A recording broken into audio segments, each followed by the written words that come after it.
1번 문제를 좀 해주시죠. 지금은 어떠한 때인가? 우리가 어둠의 일을 벗고 빛의 갑옷을 입어야 하는 이유는 무엇인가? 로마서 13장 11절에서 12절. 예, 로마서 13장 11절 12절 읽어주세요. 또한 너희가 이 시기를 알거니와 자다가 깨울 때가 벌써 되었으니 이는 이제 우리의 구원이 처음 믿을 때보다 가까웠습니다.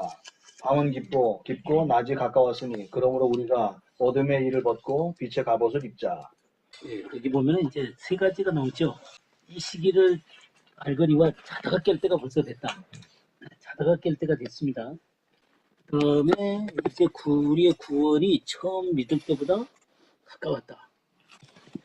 이제 자다가 깰 때가 벌써 됐다. 자, 지난번에 우리가 그 잠자는 자, 또 죽은 자, 그리고 깨어난 자, 그 세 가지 했었죠. 기억나십니까? 구원받지 못한 사람들은 죽은 자죠, 죽은 자. 그런 가운데서 우리가 죽은 자처럼 살고 있는 아직 잠자는 자들이 깨어나야 된다. 이런 표현을 썼습니다. 이렇게 자다가 깰 때가 벌써 된 것은 때가 악하기 때문에 그렇습니다. 그 다음에 이 구원이 처음 믿을 때보다 지금 가까웠다는 얘기는 우리가 보통 말세지 말이다. 뭐 그런 말 많이 쓰죠. 말세지 말이다. 요즘은 이제 점점 더 가까워졌습니다. 그죠? 어떤 사람들은 뭐 12시 3분 전이다. 뭐 그런 표현도 쓰더라고요. 다음에 밤이 깊고 낮이 가까웠다. 이런 얘기는 가장 그 새벽이 가까울 때 가장 어둡다 그러죠. 어두울 때가 새벽이 바로 제일 가까운 때다. 그런 얘기를 하는데 바로 지금이 그런 어두운 때가 아닌가 싶습니다. 그러니까 주님 오실 때가 가까운 거죠. 그럼 여기에 우리가 재림이 가까운 것을 어떻게 알 수 있죠? 여러분들이 좀 들어왔던 대로 한번 얘기 좀 해보세요. 재림이 가까웠다. 말씀? 세상의 징조가 그 성경 말씀에 써 있는 징조들이 이루어져 가는 것이 그대로 그 세상의 모습 속에서 읽어질 수 있기 때문에 어떤 징조들이 있죠? 가장 큰 징조는 이스라엘이 없었던 이스라엘이 다시 독립이 되고 또 예루살렘이 회복이 됐고 그리고 세상이 아주 점점 사가고 도덕적으로 완전히 무너지고 종교 통합이 이루어지는 배도의 직전까지 가는 상황까지 가는 것들이 굉장히 아주 되게 종합적으로 다 얘기를 해주셨어요. 또 어떤 것들이 있죠? 글쎄 이렇게 자연 재해를 보면 그 전에 같지 않게 그냥 무더기로 사망하고 진짜 이렇게 뭐 쓰나미라는 지진, 쓰나미 같은 그런 듣지 못한 단어들 이런 거 그렇죠. 진짜 일본 같은데 원전사고 같은 대형 사고가 나고 그냥 지진도 보면 여러 가지 사망이 그냥 무더기로 사망이 나고 그런 거. 그때 예수님 그 얘기하시는 거가 징조, 자연으로 또 볼 수가 있는 것 같아요. 네, 지난 월요일 날 우리가 6가지 인에 대해서 했었죠. 네. 아주 기가 막히죠. 네. 그게 참 이스라엘 독립을 중심으로 해서 하나님께서 그런 징조들을 그렇게 말씀을 해 놓으셨습니다. 너무 정확하게 드러나게 되는 것을 보게 되는데 여기 그렇게 빛의 갑옷을 입어야 돼. 어둠의 일을 벗고 빛의 갑옷을 입자 그랬죠. 네. 그러면 어둠의 일이 뭐예요? 어둠의 일이? 어둠의 일. 뭐가 어둠의 일일까요? 사탄의 일. 사탄의 일. 그리고 또 저기 우리 인간으로서는 육신의 일들이죠. 육신의 일들. 그런 것들을 벗는 거죠. 우리들이 육신의 일이다라고 할 때 한번 찾아볼까요? 갈라디아서 5장을 한번 보겠습니다. 5절에서 21절을 한번 보겠습니다. 육체의 일은 현저하니 곧 음란과 더러운 것과 호색과 우상숭배, 수수와 원수 있는 것과 분쟁과 시기와 분냄과 탐짓는 것과 불의함과 이단과 추리와 술 취함과 것들이라 전에 너희에게 경계한 것 같이 경계하노니 이런 일을 하는 자들은 하나님의 나라를 유업으로 받지 못할 것이요. 예, 여기 지금 유체일들이 이 은행이나 들어오고 호세 이런 것들은 자신의 몸으로 짓는 것들이잖아요, 그죠? 예. 그다음 우상숭배나 주술 이런 것들은 뭐예요? 어떤 귀신들이나 어떤 영적인 존재들과의 관계성을 맺는 것입니다. 그다음 원수 맺는 것, 분쟁, 시기, 분냄, 당짓는 것, 분리 이런 것들은 또 사람과의 관계성 가운데서 서로 두고 싸우고 그러는 것들이죠. 다음에 이단에 대한 문제도 나오고요. 투기와 술 취함과 방탕함 이런 자기의 어떤 자제를 못하는 그런 모습들을 좀 볼 수가 있습니다. 근데 이와 같은 사람들이 뭐를 유혹으로 받지 못한다 그랬어요? 하나님의 나라. 하나님 나라를 유혹으로 받지 못한다 그랬어요. 성경은 이런 사람들을 하나님의 나라를 유혹으로 받지 못한다고 그랬어요. 하나님 나라를 유혹으로 받지 못한다는 건 뭐예요? 하나님의 백성이 아니다라고 하는 것이죠. 하나님의 백성이 아니다. 하나님 나라의 유혹을 받을 수가 없다. 그러면 예전에 우리가 예수님을 믿기 전에는 이러한 모습으로 살 수 있을까요? 이런 모습으로 살았죠. 이런 모습으로 살았어요.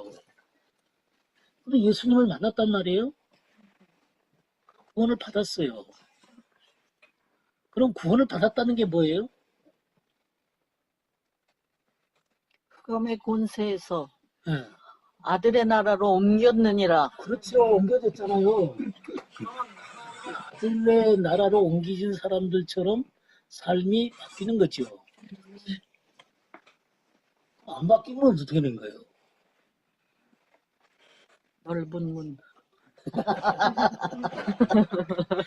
아니, 그러면 내가 구원을 받았으면 내 안에 예수 그리스도가 거하는 것이잖아요. 그 예수 그리스도를 따르는 삶이 되어지게 되는 거란 말이에요. 그럼 자연스럽게 빛을 맺을 수밖에 없는 거죠. 근데 그렇게 되지 못하고 이러한 모습으로 계속 산다라고 하는 것은 그의 내면 가운데 변화가 안 왔다는 겁니다. 그러니까 누가 뭐 그런 말을 하더라고. 저기 어디에다가 줄 긋는다고 수박이 되냐? 호박에다가 호박에다가 줄 긋는다고 수박이 되냐? 그러니까 내면은 하나도 안 변했는데 그 사람이 교회를 다녀요. 교회를 다니고 교회에서 직분도 받을 수 있어요. 변화는 안 일어나. 우리 이거 심각하게 생각하셔야 됩니다. 이거는 아니에요. 이거는 아닙니다. 성경이 그렇게 널널한 책이 아니에요. 아니, 모든 사람을 사랑하세요. 연약한 자도 사랑하고 죄인도 사랑하세요. 그렇다고 해서 하나님의 백성이 아무렇게나 살아도 좋다. 이런 책은 아닙니다. 그런 변화가 일어나야 돼요. 적어도 어떤 영역들 가운데 아직 매여있는 영역이 조금 있다 하더라도 변화가 분명히 나타나기 시작해야 됩니다. 아멘. 그렇게 하고 결국은 끊어져 나가야 됩니다. 그래서 예수 그리스도로 말미암아 온전한 자리에 서야 돼요. 그게 구원이에요. 그러니까 성경이 말하고 있는 이런 경계들을 분명히 하셔야 됩니다.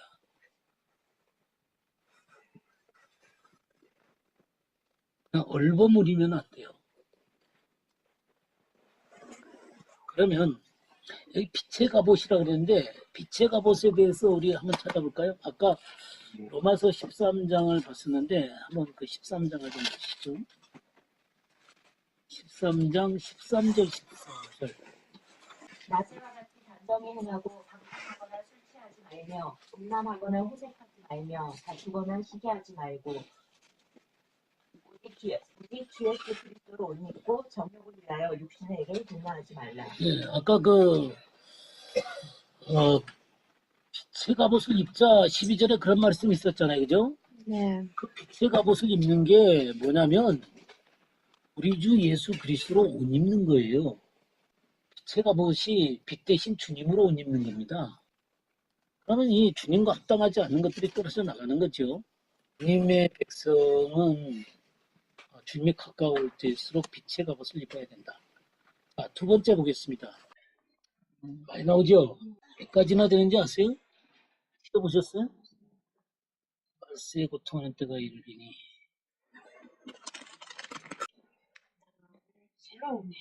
19개죠. 19개 현상을 써놨습니다. 근데 어떤 것들이 요즘 더 심각한 것 같아요. 돈 살아가는 거, 돈 살아가는 거. 맞죠? 또 어떤 게 있어요? 자기 살아가는 거. 요새, 뭐더라? 저기 돈 없는 것은 용납이 돼도 못생긴 거는 용납이 안 된다. 그런 말 있죠? 못생긴 거는 못 봐준대요. 참, 하여튼 잘생겨야 돼. 우리나라가 그래서 성형 왕국이죠. 성형 왕국. 이런 것들이 참, 그 다음에 또 어떤 게 또 있어요? 부모를 거역하는 건 어떠세요? 하는 것 자체가 얼굴을 가는 거에 다 포함이 된다고. 네. 또 부모 차례 인정 안 하죠? 참 그렇습니다. 그런 것들이 참 많은 것 같고. 또 어떤 게 원통함을 풀지 않는 건 어떠세요? 아니, 요새 것도 사면 죽여버리. 아니, 없는 것도 만들어갖고 사람들을 저기 모함하며 그러죠. 모함하며. 모함이 있습니다. 모함. 참 절제하지 못하고. 절제하지 못하죠. 그냥 절제하지 못합니다. 사람들이 너무너무 조급하죠. 그죠? 그 다음에 이제 아주 중요한 게 어떤 것이 있냐면 배신하는 게 별로 도대체 국회의원이라는 사람이 지가 섬기는 당을 국회의원이라는 적자들이 하는 걸 보면서 아이고 지것들도 인간인가 하는 생각이 들어요. 아이고 그런 게다 국회의원이라고 이렇게 써가지고는 이게 또 이제 중요한 게 경건의 모양은 있으나 경건의 능력은 부인한다. 이게 뭐예요? 겉만 번지고 예. 경건의 능력은 뭘까요? 귀신을 내쫓고 병자를 고치고 그게 능력인가요? 어떤가요? 경건에 본인이 이르러서 그걸 견뎌내서 경건하게 돼야 되는데 자기가 그걸 뚫고 나가지 못하면서 모양만 이렇게 갖추는 거라고 저는 믿거든요. 삶의 능력입니다. 네. 삶의 사람에서 이렇게 드러나는. 네, 삶의 능력입니다. 삶의 능력이에요. 정말 삶의 능력이 있어야 됩니다. 선포해야 될 시기에 선포를 못하는 거예요. 그래서 참 어려운 부분입니다. 선포를 해야 될 자리에 선포를 못하는 거예요. 경건의 능력이 없는 겁니다. 그다음에 이제 거기 쾌락사랑이를 하나님 사랑보다 더하다. 쾌락이라는 게 어떤 게 있을까요? 중독. 중독. 중독이 심각하죠. 술 중독, 도박 중독. 이런 게 바로 이 말세에 고통하는 때 그랬는데 이 때가 카이로스예요. 카이로스. 변혁의 시기입니다. 그러니까 주님이 다시 오시는 바로 전에 이런 일들이 더 강력하게 일어나게 되는 것이죠. 이게 이제 요즘에 더 강력하게 일어나고 있는 모습입니다. 자, 그럼 세 번째로 넘어가 보겠습니다. 동성애지요. 동성애.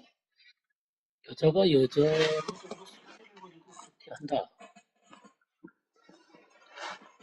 남자가 남자로 더불어 그렇게 하는 것이죠. 이제 동성애입니다. 요즘 대학가는 이런 애들이 작더라고요. 네, 학생회장에 서울대라든가 연대나 참 이런 그 동성애 우리 그 창세기 19장 한번 볼까요? 19장 5절 상관한다 그런 말 있죠. 상관한다. 예, we can have sex with them. 이와 함께 섹스하기를 원한다. 그런 말이에요. 소돔과 고모라의 이들이 지금 이 온 천사들을 상관합니다. 이렇게 하면서 불러내라. 이렇게 얘기를 하죠. 이 문제에 대해서 유다서를 한번 볼까요? 유다서. 유다서 1장 7절을 한번 거기에 보면 그 소돔과 고모라 그 이웃 도시들이 어딘지 아세요? 그 이웃 도시들이 있어요.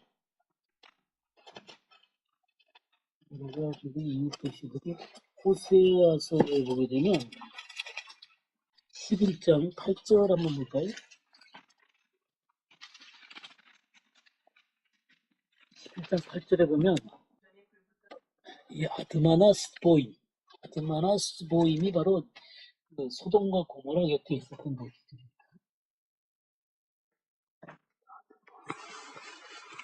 이들이 이제 멸망을 같이 당했죠. 근데 이 유다서에 뭐라 그랬냐면 소돔과 고모라하고 그 이웃 도시들도 그들과 같은 행동으로 만하며 이 그들과 같은 행동 이 부분은 제가 나중에 계시록을 통해서 더 많이 공부를 할 때 말씀드리겠습니다. 음란하며 뭐를 따라갔다 그랬냐면 육체를 따라갔다 그랬어요. 다른 육체.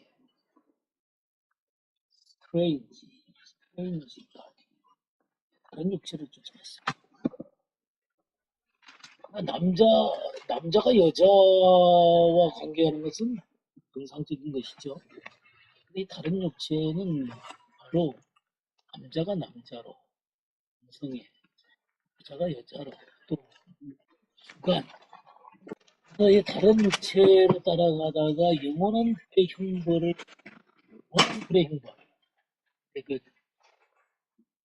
그때 유황불이 떨어졌죠. 그 육체를 죽을 뿐만 아니라 영원한 불의 형벌까지 받았습니다. 이제 지옥까지 들어갈 뿐이죠. 이런 그 일들을 당했습니다. 근데 이게 동성애죠, 동성. 근데 여러분들이 그 로마서를 보게 되면 무슨 말이 나오냐면 그 내버려 두셨다 이런 말 나오죠. 내버려 두셨다. 그게 24절에도 나와요. 그러면 하나님께서 그들을 마음의 정욕대로 더러움에 내어버려 두셨다. 또 28절에도 또한 그들이 그 마음에 하나님을 싫어하며 하나님께서 그들을 그 성실한 마음대로 내어버려 두셨다. 포기하다는 말입니다. 포기한 채로 내버려 두시고 하나님이 가만 내버려 두니까 하나님한테 아주 귀여웁니다.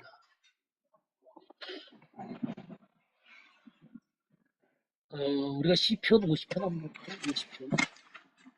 자기에게는 하나님이 이르시되 네가 어찌하여 내 율례를 전하며 내 언약을 내 입에 두느냐 네가 교훈을 미워하고 내 말을 내 뒤로 던지며 도둑을 본즉 그와 연합하고 간음하는 자들과 동료가 되며 내 입을 악에게 내어주고 내 혀로 거짓을 꾸미며 앉아서 내 형제를 공박하며 내 어머니의 아들을 비방하는도다. 11절. 네가 이 일을 행하여도 내가 잠잠하였더니 내가 나를 너와 같은 줄로 생각하였도다. 그러나 내가 너를 책망하여 내 죄를 내 눈앞에 낱낱이 드러내리라 하시는도다. 여기 보니까 하나님이 지금 뭐 해요? 참아주는 거죠, 지금. 율례를 전하며 언약을 두고 있으면서 속으로는 뭐예요? 교훈을 미워한대요. 내 말을 내 뒤로 던진다. 이럴 수 있습니까? 율례도 정하고 언약을 입에 두는데 교훈을 미워하고 내 말을 내 뒤로 던진다. 이럴 수 있습니까? 이게 이율배반이죠. 이게 이율배반입니다. 겉과 속이 다른 거죠. 도둑을 본즉 그와 연합하고 가늠하는 자들과 동료가 되고 입이 마음대로 돌아가요. 그냥 쌍시옷에다가 크리스찬이라 그러면서 이런 사람들이 있어요. 입을 악에게 내어주는 사람. 내 혀로 거짓을 꾸미고. 글쎄, 이런 사람들이 있어요. 아니, 크리스찬이라기 말하기보다는 그냥 교회 다니는 거죠.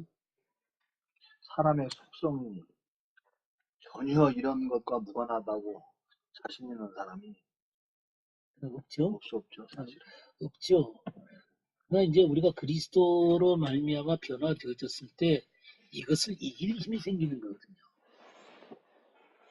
이것을 극복하고 이길 힘이 생기는 거예요. 내 힘으로는 안 됩니다. 그러나 내 안에 들어오신 성령님으로 말미암아 이것을 이겨나갈 수가 있게 되는 것이죠. 근데 이렇게 이겨나가다가도 때때로 또 실패하는 때가 와요.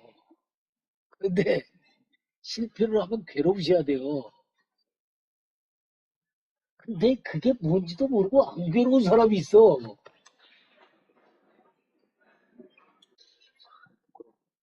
내 형제를 공박하고 내 어머니 아들을 비방하고. 그래서 이런 일을 하니까 뭐라 그랬어요? 주님이 21절에 일을 행하여도 내가 어떻게 했다 그랬어요? 잠잠하였더니 아주 웃긴 게 뭐냐면 내가 나를 너와 같은 줄로 생각해요.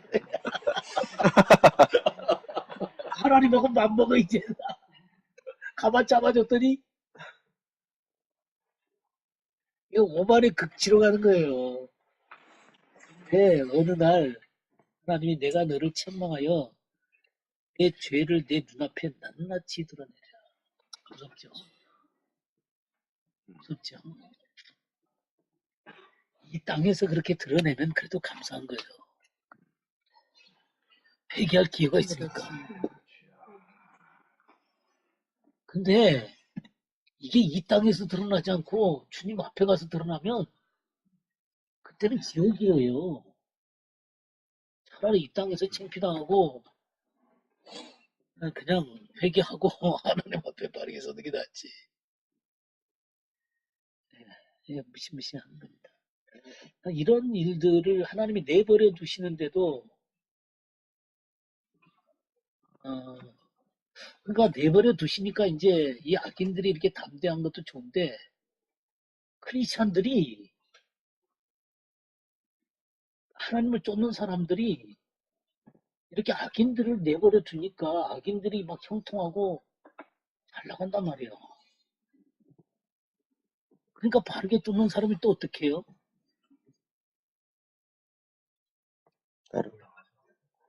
부러워. 그냥 부러워하고 오히려 믿음 생활하는 것을 초라하게 생각해요.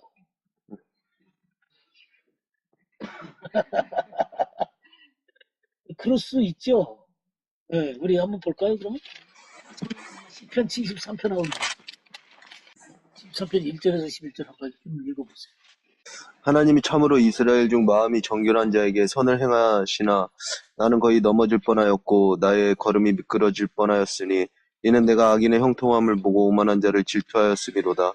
그들은 죽을 때에도 고통이 없고 그 힘이 강건하며 사람들이 당하는 고난이 그들에게는 없고 사람들이 당하는 재앙도 그들에게는 없나니 그러므로 교만이 그들의 목걸이요 강포가 그들의 옷이며 살찜으로 그들의 눈이 솟아나며 그들의 소득은 마음의 소원보다 많으며 그들은 능욕하며 악하게 말하며 높은 데서 거만하게 말하며 그들의 입은 하늘에 두고 그들의 혀는 땅에 두루 다니도다.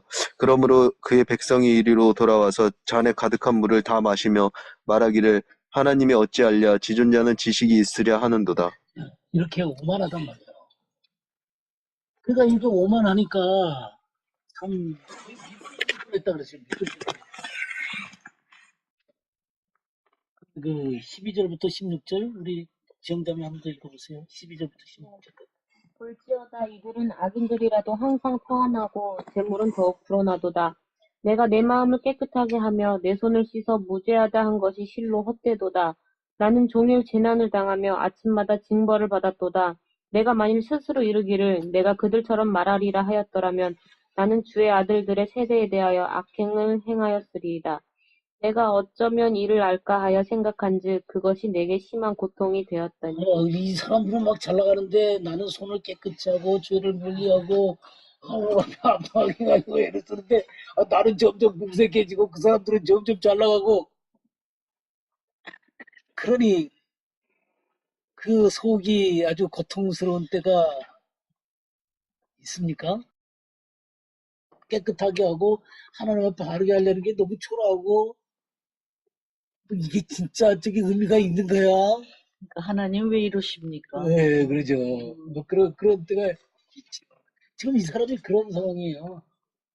우리 17절부터 19절까지 한번 읽어봅시다. 우리 지난 하나님의 성소에 들어갈 때에야 너희 결국을 내가 알았나이다. 주께서 참으로 너희를 미끄러운 곳에 두시며 하늘에 던지시니 저희가 어찌 그리 불길에 황폐되었는가 놀람으로 전멸하였나이다. 예, 그 결국을 본 거예요. 어디 들어가서 봤어요? 네, 성소에 들어갔을 때. 하나님 존전 앞에 갔을 때. 하나님의 임재와 말씀과 그 존전 앞에 갔을 때 알게 되는 겁니다.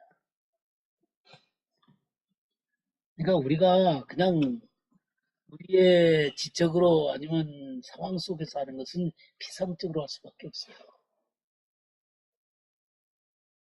근데 주님 존전 앞에 갈 때야 그 임재 앞에 설 때야 비로소 하나님의 말씀의 빛을 보는 것이 결론을 보게 돼요.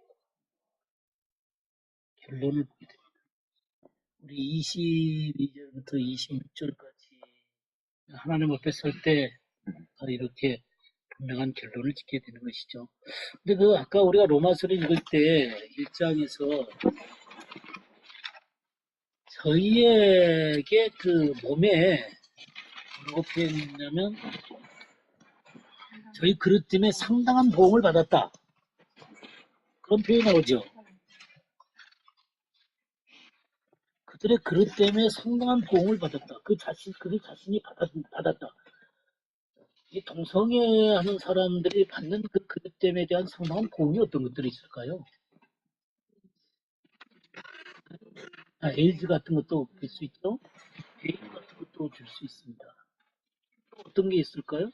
중독? 뭐, 이 음행의 영에 사로잡히는 거예요. 음행의 영에. 그들은 그것을 본능적으로 원한다 그래요. 그들은 본능이 원하는데 그냥 그러는데 사실은 본능이 아니라 음란한 영에 사로잡히는 것입니다. 그 자기가 이겨낼 수가 없는 거죠. 그 영적인 세력을. 그건 본능이 아니에요. 본능이라고 속이는 음란한 영입니다. 이제 그런 식으로 삶을 살면 뭐가 파괴되면 인격이 파괴됩니다. 인격이 파괴돼요. 정상적인 인격으로 형성이 안 됩니다. 그러니까 모든 사물들을 새롭게 그 방식으로 조정해야 되기 때문에 정상적인 인격을 갖출 수가 없습니다. 이런 것들이 이제 어둠에 붙잡히는 거예요. 어둠에 붙잡히는 거.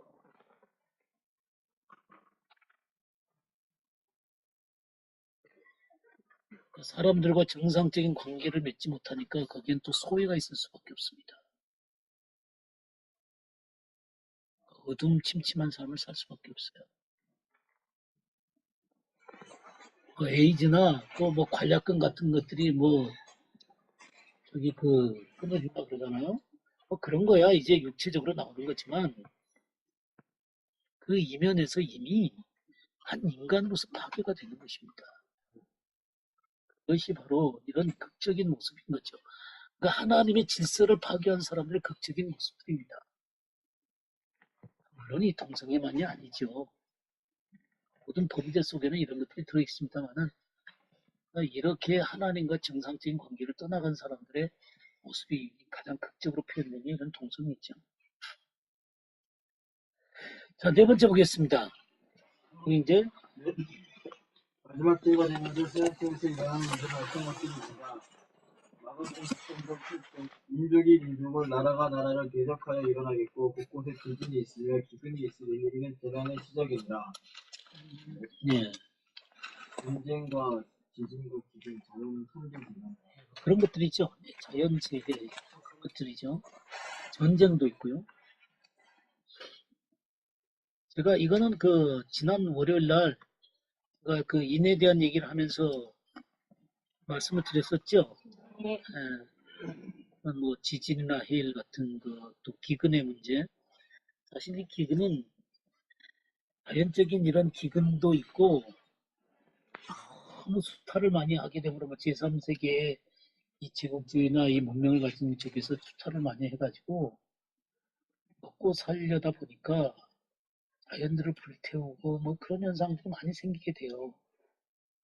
그런 것들이 점점 더 이렇게 온난화를 붙이게 되고 기근 속으로 사람들을 끌고 가게 되는 것입니다. 이제 이런 것들이 많이 있게 됐죠. 전쟁도 이라크 전쟁, 또 걸프 전쟁, 또 아프가니스탄 전쟁, 뭐 그런 전쟁들도 많이 있었고요. 테러들도 많고, IS 문제도 좀 심각한 문제. 이런 것들이 이제 마지막 때가 됐다는 것들을 우리 역대하를 한번 볼까요? 자, 7장을 한번 보겠습니다. 제가 7장 13절, 14절을 이게 보게 되면 하늘이 닫혀진다 그랬잖아요. 비가 안 내려오는 거예요. 메뚜기, 뭐 저기 그 재앙들이 오는 것이죠.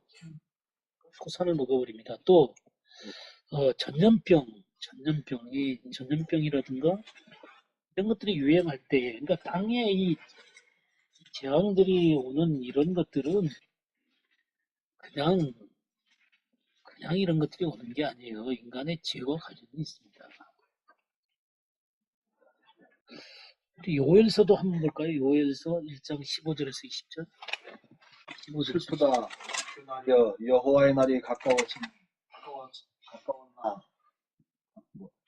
가까운 날이 곧 멸망같이 전능자에게로부터 이르리로다. 올 것이 우리 눈앞에 끊어지지 아니하였느냐. 기쁨과 즐거움이 우리 하나님의 성전에서 끊어지지 아니하였느냐.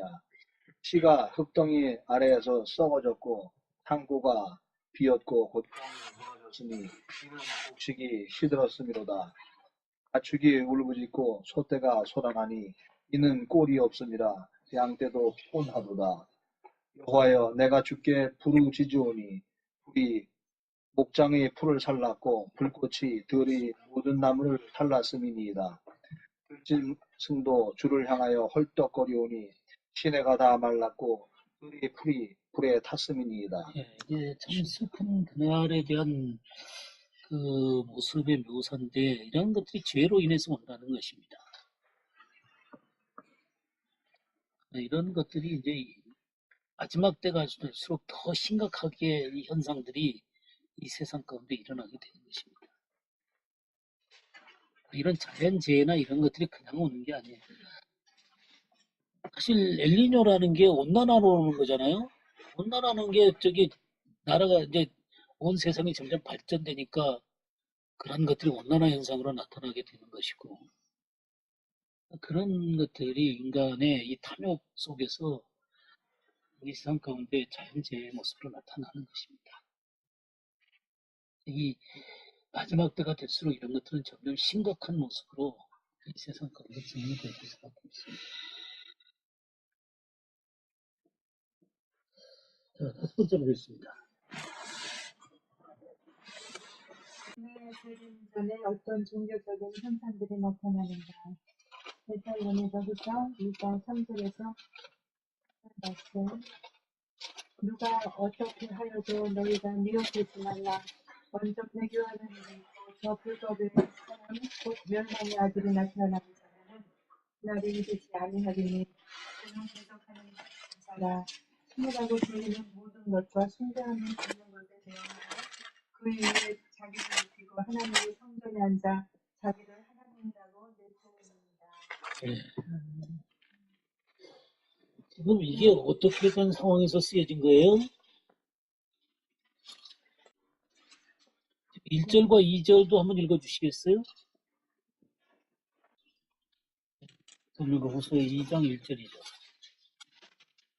형제들아 우리가 너희에게 구하는 것은 우리 주 예수 그리스도의 강림하심과 우리가 그 앞에 모임에 관하여 혹 영으로나 혹 말로나 혹 우리에게 받았다 하는 편지로나 주의 날이 이르렀다고 쉬 동심하거나 두려워하거나 하지 아니할 그것이라. 예, 지금 어떤 상황이에요, 이게? 사람들이 어떤 영적인 계시를 받았다거나 또 누가 그런 말을 했다거나 또 어떤 돈 있는 사람이 무슨 편지를 보내갖고 주의 날이 가까웠다고 그런 일들이 있어서 쉽게 마음이 흔들리거나 두려워하지 말라는 겁니다. 그러니까 이런 그 재림이 가까웠다고 막 소동스러운 그런 상황이죠. 그런 것을 펴니까 그런 일이 일어나기 전에 뭐가 있다는 거예요. 배교. 예, 배교하는 일이 있다. 첫 번째로 배교하는 일이 있고 또 어떤 게 있어요? 예, 저 불법의 사람. 그 멸망의 아들이 나타나기 전에 그날이 이르지 않아요. 짐승이 나타납니다. 짐승이 나타나요. 그런 대적하는 자라 신이라고 불리는 모든 것과 숭배함을 받는 것에 대항하여 그 위에 자기를 높이고 하나님의 성전에 자기를 하나님이라고 높이는 그런 순간이 옵니다. 이 문제에 대해서는 계시록 할 때 더 깊게 공부를 하도록 하겠습니다. 근데 어쨌든 간에 먼저 배교하는 일이 있고 이 불법의 사람이 나타나야 합니다. 그 다음에 주님의 재림이 있습니다. 성경에 그렇게 돼 있죠? 네. 근데 아직 그 사람도 안 나타났는데 재림이다. 그러면 곤란하겠죠. 그죠? 근데 배교의 현상은 뚜렷하게 나타나고 있습니다. 배교. 배교라는 게 뭐예요?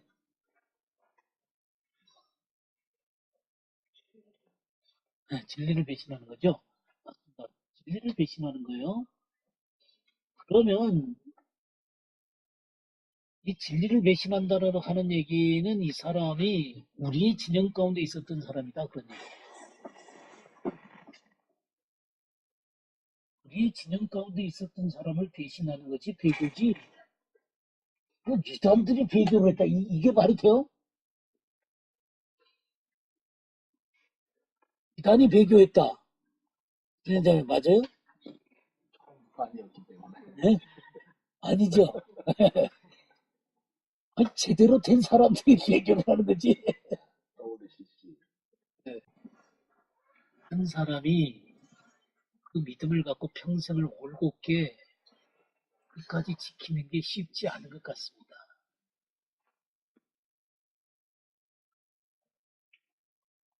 빌리그램을 봐도 그렇고요. 힐송처치도 그렇고요. 힐송처치도. 아주 세상에 굉장히 알려져 있는 데잖아요. 힐송처치라든가. 아야빌 마이클 빅터 같은 경우는 굉장히 존경을 받는 사람인데 그런 것들을 보면 한 사람이 올곧게 끝까지 간다는 게 참 쉽지가 않다.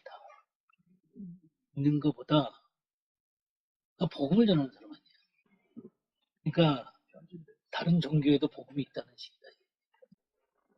이게 참 우리나라에 와가지고 제가 지금 기억합니다. 1973년이었을 거예요.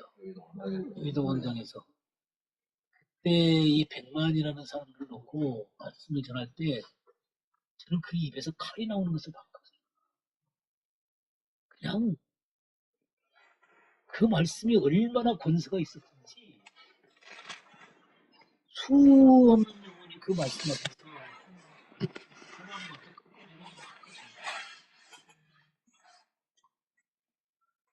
근데 그러한 것들이 끝까지 지키지 못한다는 것을 본다.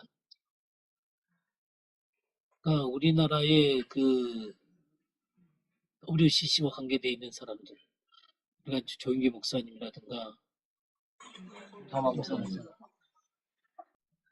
외국에 가면 어느 나라를 가든지 용기조 하냐 그래요. 용기조.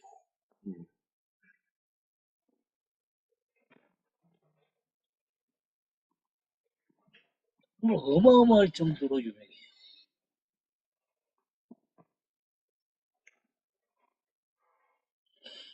근데 끝까지 지켜낸다는 게 정말 어려운 분야인가 봐요. 그러니까 배교라고 하는 것은 바르게 쫓다가 미끄러져 가는 것입니다. 마지막 때가 될수록 뭐가 혼탁해지면 말씀이 혼탁해지는 거예요. 그러니까 우리가 이 마지막 때, 이 재림 전에 이런 현상에 쓸리지 않기 위해서는 뭐를 붙잡아야 돼요? 지도자를 붙잡아야 되죠. 말씀을 붙잡아야 돼.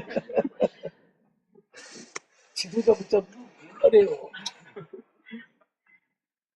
물론 지도자들을 존중히 여겨야 됩니다만은 말씀에 바르게 서 있는 지도자를 바르게 쫓아야 돼요.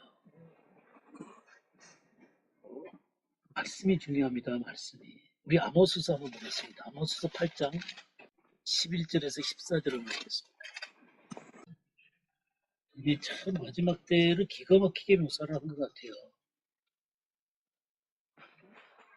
물이 없거나 양식이 없어 주림이나 기갈이 아니라는 거죠. 그걸 여호와의 말씀을 듣지 못한 기갈이라는 거죠. 오늘날은 진짜 말씀의 홍수 속에서 살아요. 그냥 뭐 저기 유튜브 그냥 열면 다 올리는 것 같아, 다.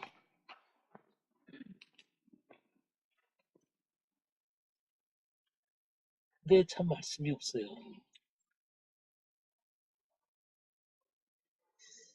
이 바다에서 저 바다까지 북쪽에서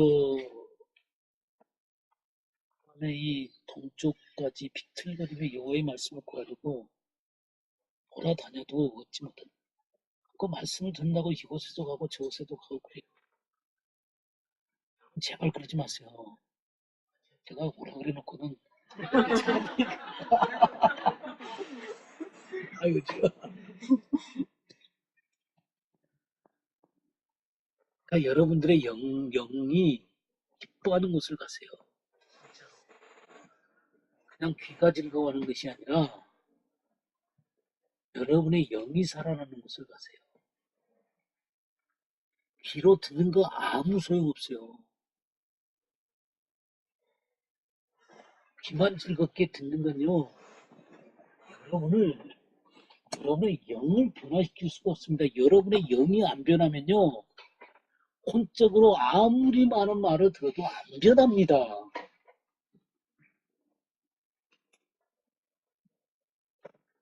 우리 안에 있는 영은 하늘의 소리를 듣기를 원해요. 하나님의 말씀이 말씀답게 드러내져서 우리 영 속에 들려지는 그 말씀을 듣기를 원해요. 그게 아니면요, 여러분을 기만 즐겁게 하는 것은 여러분을 잠들게 합니다. 여러분의 영을 죽여요. 그러다 보면 여기에 뭐라 그러냐면 사마리아의 죄된 우상을 두고 맹세하여 이르기를 내 신들이 살아있음을 두고 맹세한다. 부엘세바가 원하는 것이 위하는 것이 살아있음. 바알 신상이네. 돈이 돈. 다른 것들을 쫓아가면서도 하나님 앞에 자기가 바르다고 착각해요.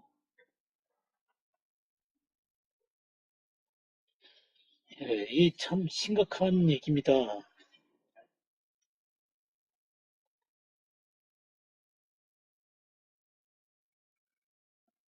자기가 지금 우상 숭배하는지를 몰라요.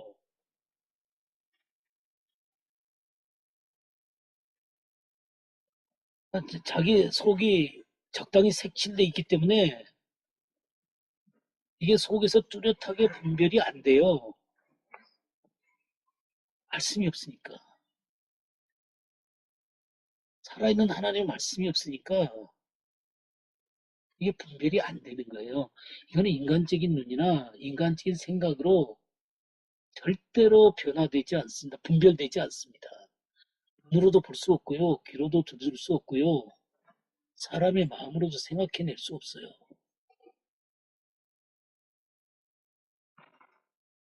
하나님의 말씀이 가서 부딪혀야 돼요. 내가 너희 길은 말이 영유 생명이라고 그랬죠. 영유 생명 대신 하나님의 말씀이 가서 부딪힐 때만 그 영 속에 하나님의 생명으로 말미암아 살아나는 일들이 일어나는 거예요. 죄가 보이게 되고 죄가 버려지게 되고요. 거짓된 것들이 보인다고요.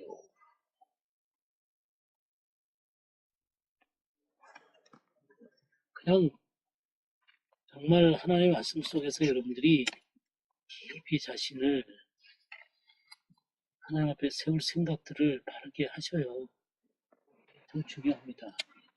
이 불법의 사람이 나타난다 그랬는데 이 불법의 사람의 이 핵심적인 게 뭐냐면 데살로니가 후서 한번 볼까요?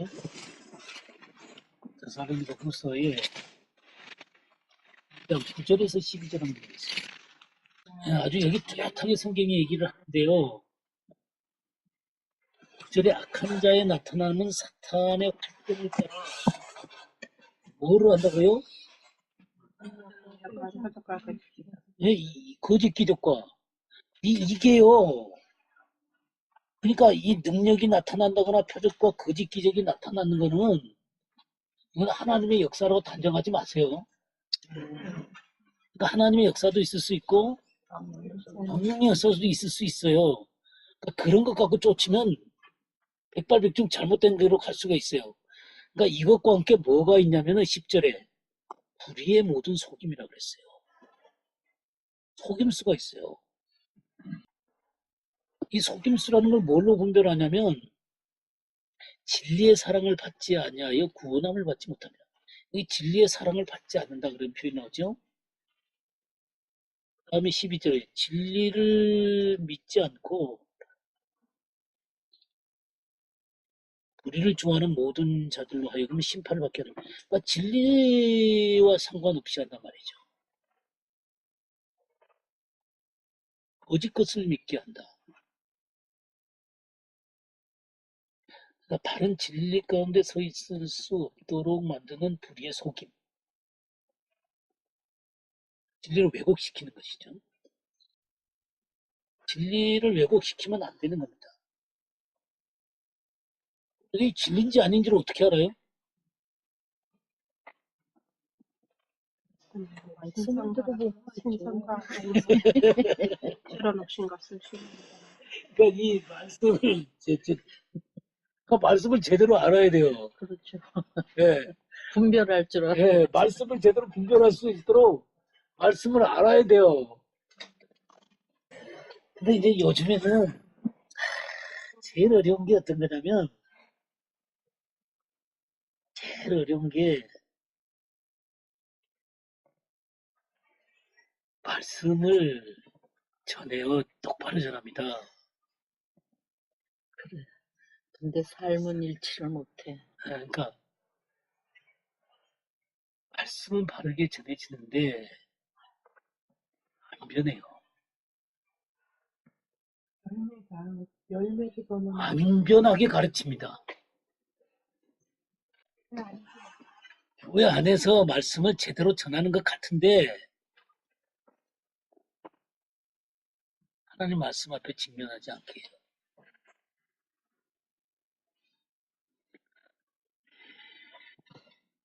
이게 제일 두려운 겁니다. 그런 수도 있나요?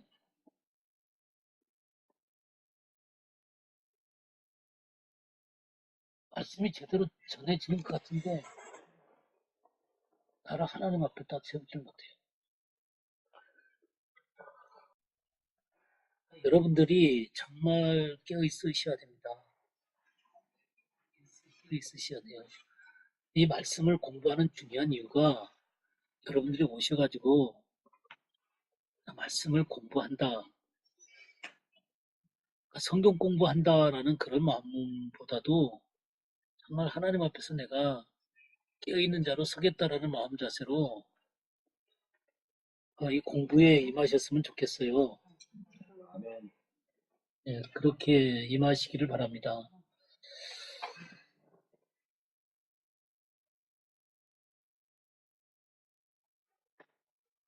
그래서 우리가 디모데 후서를 한번 볼까요? 14절 말씀부터 17절까지 한번 보겠습니다. 예, 여기에 잘 보세요. 배우고 확신한 일에 거하라 그랬죠? 네. 배우고 확신한 일에 거한다는 건 뭐예요? 예, 거기 안에 그 삶에 이 배우고 확신한 일에 삶이 형성되라 그런 얘기예요. 그 말씀이 여러분의 삶이 되도록 해라 그 말이에요.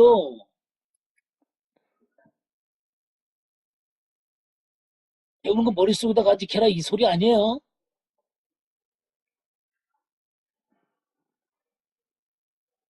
거라는 것은 그 가운데 산다는 얘기입니다.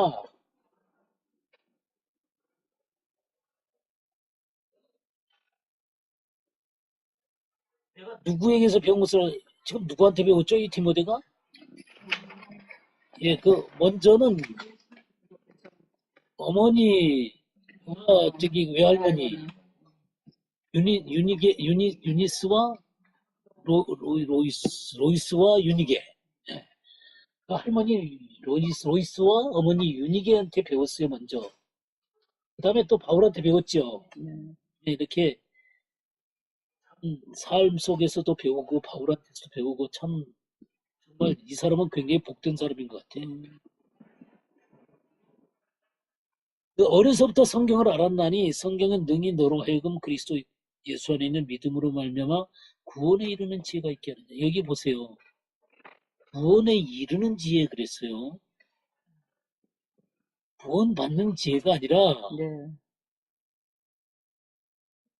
구원에 이르는 지혜입니다.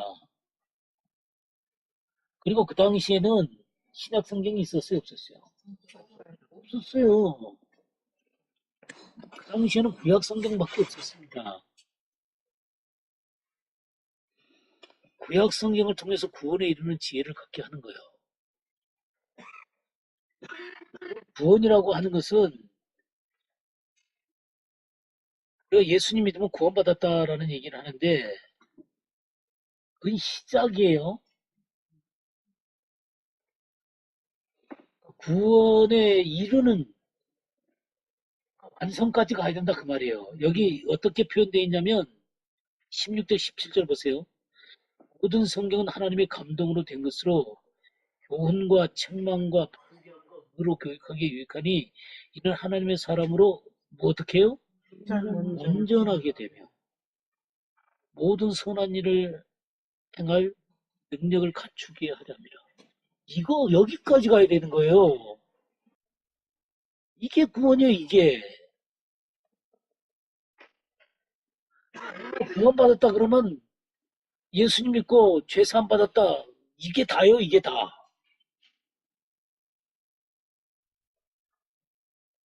근데 마치 그게 복음의 전부인 것처럼 얘기를 해요.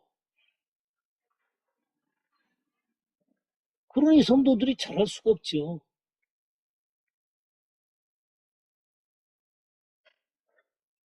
그건 온전한 복음이 아니에요. 이 사복음서가 복음서잖아요.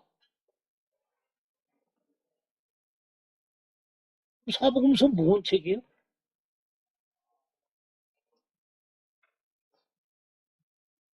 예수님의 행적이잖아요, 그죠? 우리를 위해서 구속하신 것과 더불어 예수님의 삶이 담긴 책이죠. 우리가 예수 믿는다는 건 뭐예요?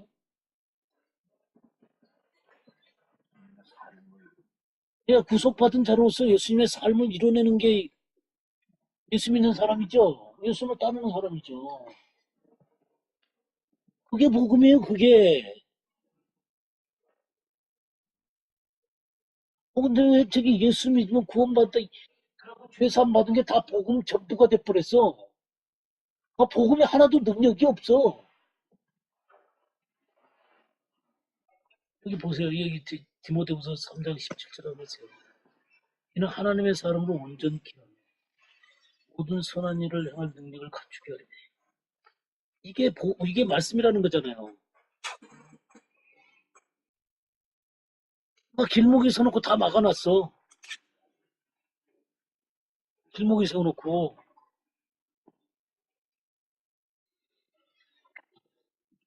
그냥 조금만 봐도 알아요. 조금만 봐도. 지금 여기 디모데후서 3장 16절 모르는 사람도 있어요? 모든 성경은 하나님의 감동을 좋은가 증거가 바르게 그러게 유익하네. 하나님의 사람으로 온전케 하는 모든 선한 일을 온전케 하는. 그거 외우면 뭐예요? 자, 우리 6번 보겠습니다. 네, 영을 분별하라 그랬죠? 분별이라는 게 뭔지 제가 처음 얘기할 때 써놨는데 한번 볼까요? 분별이라는 게, 분별이라는 말은 시험하여 그것이 받아들여질 수 있는 것이라를 알게 한다. 그렇죠? 하나님께 이게 받아들여지는가 안 받아들이는가 시험해 보라는 거죠. 분별입니다. 영을 분별해야 돼요. 근데 영을 분별하는데 가장 중요한 것은 어떤 느낌도 중요하지만 느낌보다 더 중요한 것은 그들의 말입니다. 말 속에 다 들어있어요. 여기 지금 이 요한 1서 4장에도 무슨 얘기를 하냐면 그리스도가 누구라 그랬어요? 2절에 죄로 오신 것을 시인하는 오신 것을 시인하는 영마다 하나님께 속한 것이요. 예수를 시인하지 아니하는 영마다 하나님께 속한 것이 아니다. 그러니까 예수님의 육체로 오신 것. 이게 뭐예요? 예수님의 인성이죠, 인성. 인성 문제. 인성을 부인하는 거죠. 예수님에 대한 잘못된 고백이죠. 우리 요한일서 2장도 한번 볼까요? 그 2장 22절, 23절. 예, 그러니까 메시아됨을 부인하는 거죠. 그러니까 신성을 부인하는 신성. 아버지와 아들을 부인하는 것이 신성 부인, 신성 부인. 인성을 부인하거나 신성을 부인하는 자들은 잘못된 거다 그런 얘기죠. 그러니까 이런 말씀에 들어있어요. 사탄이 어떤 자예요? 사탄은 진리가 그 속에 없는 자죠. 그 거짓을 말할 때마다 제 것으로 말하는 자입니다. 사탄은 거짓의 아비예요. 거짓의 아비. 우리 신명기 한번 볼까요? 신명기 13장 1절에서 5절까지 한번 보겠습니다. 예. 지금 이 거짓 선자를 선거라는 거죠. 여기 내용이 뭐예요?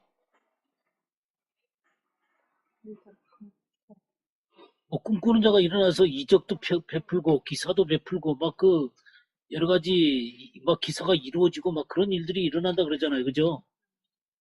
그럼 뭐에서 문제가 생기는 거예요? 하나님 말씀에 대해서 문제가 생기는 거예요.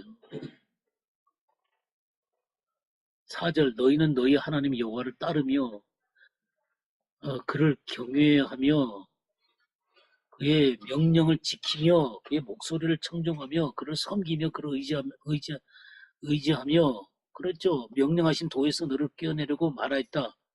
이 하나님의 말씀이야 말씀. 근데 이런 것들을 통해서 우리에게 이 사람들이 하는 것들을 갖고 우리에게 이 이적이나 이런 것들 갖고 다가와 갖고 얘기할 때 뭐 하려고 하는 거예요? 꿰어내려고 하는 거예요. 그래서 하나님도 허락을 하는 거예요. 너희 하나님 여호와를 사랑하는 여부를 알려서 너희를 시험한다 그랬어요. 여호와께서. 그러니까 허락을 하는 거예요. 그럼 하나님이 허락하는 이 시험 가운데서 우리가 서기 위해서는 어떻게 해야 돼요? 이 극한 이 영적인 혼란한 시기 가운데서 이 영들을 분별해낼 수 있는 것은 하나님 말씀 앞에 똑바로 서는 길밖에 없습니다. 예. 7번 문제 보겠습니다. 이게 무화과나무와 모든 비유를 이거라 그랬죠? 무화과나무가 뭐예요? 예, 이스라엘을 얘기하는 겁니다. 이스라엘을 얘기하는 거예요.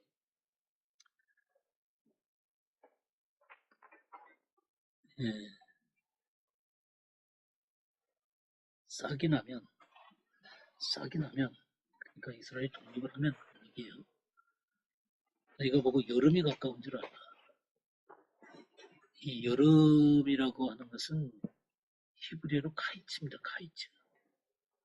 이 끝이라는 말이에요. 끝.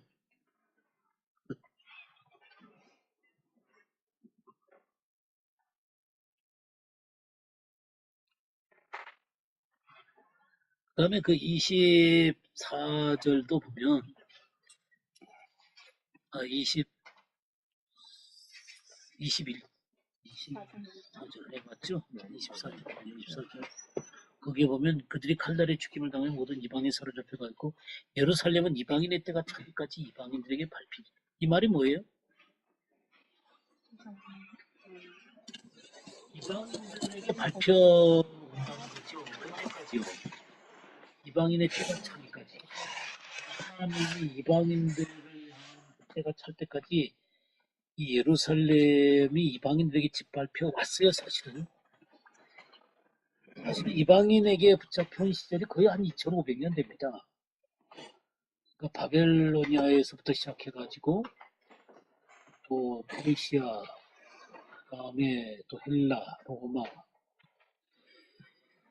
그리고 또 비잔틴, 무슬림 제국들, 십자군 전쟁, 또 한국 시대, 오스만 터키, 그리고 영국, 요르단까지 해가지고 요 근래까지 1967년까지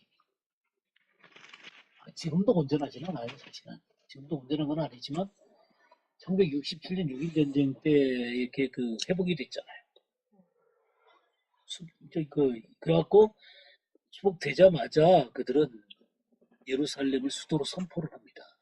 근데 사람들 그 자리 안 인정하려고 그래요. 이스라엘이 수도로 선포하는데도 수도로 잘 안 인정해요. 그래갖고 전부 다 대사관이 전부 다 텔아비브에 있어요. 이스라엘은 예루살렘을 수도로 선포하는데도 전 그랬습니다. 그래서 이런 역사적인 사건들은 이방인의 때가 끝나가고 있다는 것을 얘기하는 겁니다. 다른 말로 얘기하면 이제 본격적으로 이방인과 이스라엘이 함께 서는 시대가 됐어요. 예루살렘이 이스라엘 품으로 들어와서 수도가 선포된 이후로는 이제 유대인들이 많이 구원을 받거든요. 그런데 우리가 보통 메시아닉 주라고 얘기를 하죠. 이 메시아닉 주라는 말이 생겨난 지가 얼마 안 돼요. 왜 메시아닉 주라는지 알죠? 네. 그러니까 그들은 크리스찬이라는 말을 싫어해요. 크리스찬들이 몇천 년 동안 이스라엘 백성들을 너무너무 괴롭혀왔기 때문에 크리스찬이라는 말을 아주 지긋지긋하게 싫어합니다. 그래서 그들은 예수님을 메시아로 믿는 유대인들, 그래서 메시아닉 주 그러는 거예요. 이런 말이 생겨난 게 얼마 안 돼요. 그만큼 이 유대인들이 예수님을 믿게 된 게 정말 얼마 안 됐다는 얘기죠. 이런 일들이 일어나는 것들을 볼 때 역사적으로 이스라엘의 이 회복과 더불어 주님이 오실 때가 가까웠다는 거죠.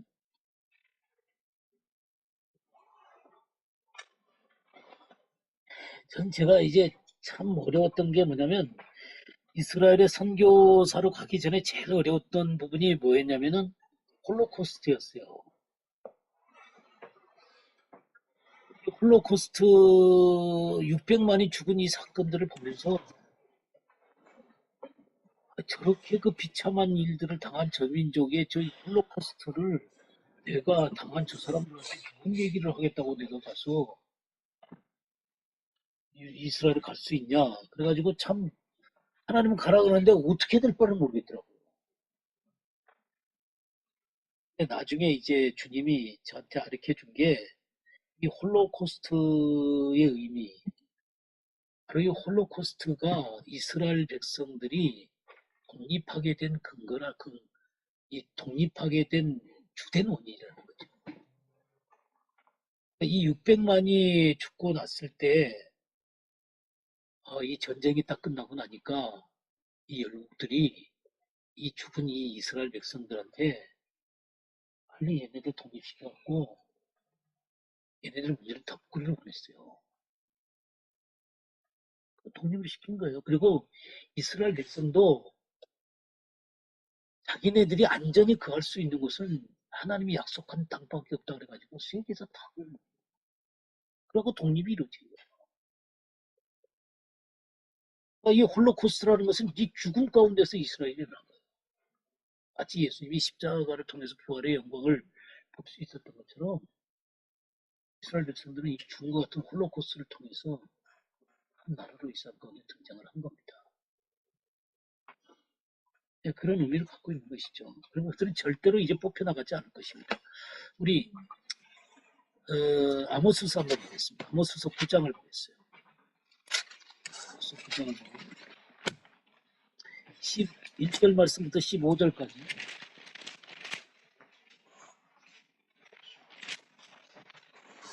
그날에 내가 다윗의 무너진 장막을 일으키고 그것들의 틈을 막으며 그 허물어진 것을 일으켜서 옛적과 같이 세우고 그들이 에돔의 남은 자와 내 이름으로 일컫는 만국을 기업으로 얻게 하리라. 이 일을 행하시는 여호와의 말씀이니라. 여호와의 말씀이니라. 보라 날이 이를지라. 그때에 파종하는 자가 곡식 추수하는 자의 뒤를 이으며 포도를 밟는 자가 씨 뿌리는 자의 뒤를 이으며 산들은 단 포도주를 흘리며 작은 산들은 녹으리라. 내가 내 백성 이스라엘이 사로잡힌 것을 돌이키리니 그들이 황폐한 성읍을 건축하여 거주하며 포도원들을 가꾸고 그 포도주를 마시며 가원들을 만들고 그 열매를 먹으리라. 내가 그들을 그들의 땅에 심으리니 그들이 내가 준 땅에서 다시 뽑히지 아니하리라. 내 하나님 여호와의 말씀이니라. 네, 여긴 세 가지 사건이 나오는데요. 하나는 다윗의 장막을 세우겠다는 겁니다. 다윗의 무너진 장막을 세우겠다는 거예요. 그 다음에 두 번째는 이 이방인의 대추수가 일어나는 겁니다. 12절에 보면 그들이 에돔의 남은 자가 내 이름으로 일컫는 만국을 기업으로 얻게 하리라. 이 규절을 사도행전 15장에서는 이방인의 구원으로 봤습니다. 그래서 그 구원이 얼마나 신속하게 일어나는지 13절에 날이 이를지라 파종하는 자가 곡식 추수하는 자의 뒤를 이으며, 그러니까 곡식이 지금 걷어지는데 막 그 뒤에서 파종을 하는 거예요. 그 다음에 또 뭐라 그랬어요? 포도를 밟는 자가 씨를 뿌리는 자의 뒤를 이으며, 그 씨를 뿌리는데 바로 그냥 방송가 뒤따라가서 추수가 일어나는 거예요. 얼마나 신속하게 추수가 일어나는가 하는 것들을 나타내주고 있습니다. 그러니까 이방인의 대추수가 있을 것에 대한 얘기예요. 그다음 세 번째가 뭐냐면 내가 내 백성 이스라엘에 사로잡힌 것을 돌이키리니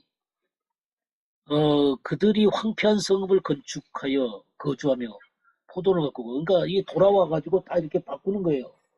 그렇게 얘기하면서 그 열매를 먹으리라. 지금 그렇게 변화하고 있죠. 15절에 내가 그들의 땅에 심으리니. 누가 심어요? 하나님이 심는 거예요. 그들이 내가 준 땅에서 다시 뽑히지 않으리라.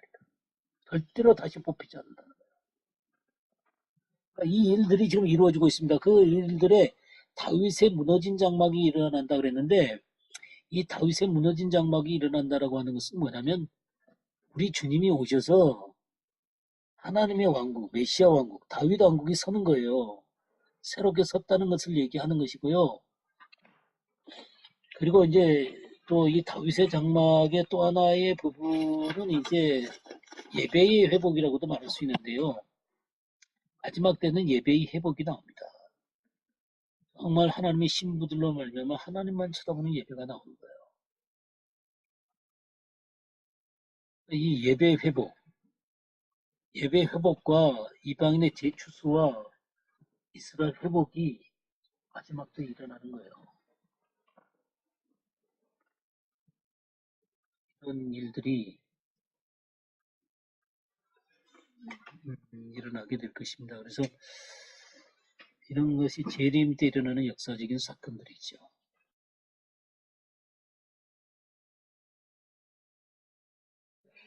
이 이스라엘의 나라의 이 흥망성쇠는 이 세상의 문제와도 아주 직결이 돼 있어요. 그러니까 1900, 1897년 때 그 스위스 바젤에서 뭐가 있었냐면은 제2차 시온주의 대회가 있었어요. 이제 시온주의 대회라는 것은 뭐냐면 우리가 이스라엘로 예루살렘으로 올라가자 이제 그런 의미를 담고 있는 거거든요. 그 사건이 있은 다음에 온 세계 가운데 뭐가 있으면 부흥이 있었어요. 우리나라도 1904년 원산부흥, 1907년 평양부흥 이런 게 다 그 선상에 있었어요. 그러니까 웨일즈 부흥도 그렇고 저기 그 아주사거리 부흥도 있고 인도의 부흥도 있고 중국의 부흥도 전부 다 이게 그 당시에 그냥 일어난 거예요. 이스라엘이 이렇게 회복되는 것과 더불어 그런 일들이 벌어졌고요. 1948년 그 독립할 그 즈음에서 뭐가 저기 교회들 가운데 일어나면 하나님의 성령의 은사들이 교회 내에 굉장히 부어졌어요. 굉장히 부어졌어요. 그러고 67년에 저기 그 예루살렘이 회복되면서 세계적인 그 전도자들이 그때 일어난 거예요. 빌리그람이라든가 OM이라든가 뭐 저기 CCC라든가 그때 하여튼 다 일어났어요. 이게 이 세상의 이 영적인 부흥과 이 이스라엘의 회복과 아주 밀접한 관계들이 있습니다. 그러니까 참 그런 것들을 보면 그 말이 맞죠. 그 말이 맞습니다. 그런 어떤 이스라엘의 어떤 중대한 어떤 흐름들과 이 세상과의 관계가 결코 무관하지 않다는 것이죠.